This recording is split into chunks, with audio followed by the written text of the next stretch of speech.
विरासत के हवाले से एक मसला पूछा जाता है कि अगर किसी शख्स ने किसी बच्चे को या किसी बच्ची को गोद लिया, यानी कि किसी का बच्चा था, वो अपने बेटे और बेटी के तौर पर उसको अपना लिया, जिसको गोद लेना भी कहा जाता है। तो अब वो बच्चा या बच्ची जब बड़े हो गए, तो अब जिस शख्स ने उस बच्चे या बच्ची को गोद लिया था, यानी अपना बेटा बनाया था, अपनी बेटी बनाया था, या इसको आप यूँ कह लें कि मुँह बोला बेटा या मुँह बोली बेटी, इस तरह भी होता है माशरे में कि किसी को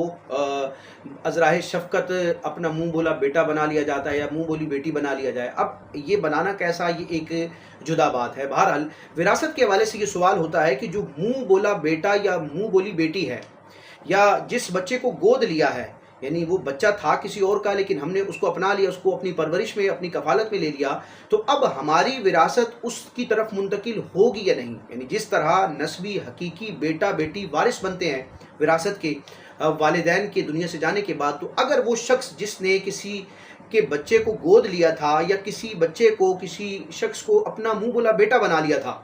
तो अब इस शख्स के फौत होने के बाद उस बंदे की तरफ इसकी विरासत मुंतकिल होगी या नहीं। तो याद रखें, शरन किसी को अपना बेटा कह देने से वो बेटा नहीं हो जाता। मुंह बोला बेटा या जो ले पालिक होता है, ये हकीकी बेटा नहीं बनता, और जब हकीकी बेटा नहीं बनता तो इसका विरासत में कोई हक नहीं होता। हाँ, इंसान अपनी ज़िंदगी में चाहे तो उसको अपना माल दे सकता है, उसको गिफ्ट कर सकता है, या उसके लिए 1/3 की वसीयत कर सकता है कि मेरे फौत होने के बाद जो मेरा माल होगा उसमें से 1/3 जो 1/3 है, जिसमें वसीयत करने का बंदे को इख्तियार होता है, तो वसीयत की जा सकती है उस शख्स के लिए कि इसको मेरे माल में से इतना बतौरे वसीयत दे दिया जाए। वो वसीयत होगी, वो एक गिफ्ट और तोहफ़ा होगा, विरासत नहीं होगी।